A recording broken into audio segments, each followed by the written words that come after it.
नाज़रीन, सदर आसिफ अली ज़रदारी चयो आहे त वालारियल कश्मीर भारती जबर जो शिकार आहे। भारत में मुसलमाननि सां ज़ुल्म जी बाज़ार गर्म आहे।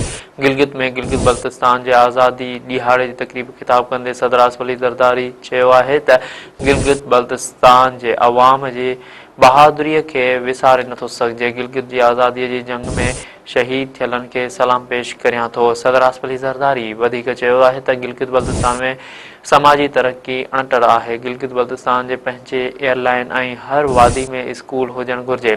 सी पैक सां खिते में तरक़ीअ जा नवां रस्ता खुलंदा। नाज़रीन, असां खे पहिरियों ॿीहर ब्रेकिंग न्यूज़ ॾेई रहिया आहियूं त सदर आसिफ अली ज़रदारी चयो आहे त वालारियल कश्मीर भारती जबर जो शिकार आहे। भारत में मुसलमान सां ज़ुल्म जी बाज़ार गर्म आहे। गिलगित में गिलगित बल्तिस्तान जी आज़ादी ॾिहाड़े जी तक़रीब ख़िताब कंदे सदर आसिफ अली ज़रदारी चयो आहे त गिलगित बल्तिस्तान जे अवाम जी बहादुरीअ खे विसारे नथो सघिजे। गिलगित जी आज़ादीअ जी जंग में शहीद थियलनि खे सलाम पेश करियां थो। सदर आसिफ अली ज़रदारी वधीक चयो आहे त गिलगित बल्तिस्तान में समाजी तरक्की अणटड़ आहे। गिलगित बल्तिस्तान जे पंहिंजे एयरलाइन ऐं हर वादी में स्कूल हुजणु घुरिजे। सी पैक सां खिते में तरक़ीअ जा नवां रस्ता खुलंदा।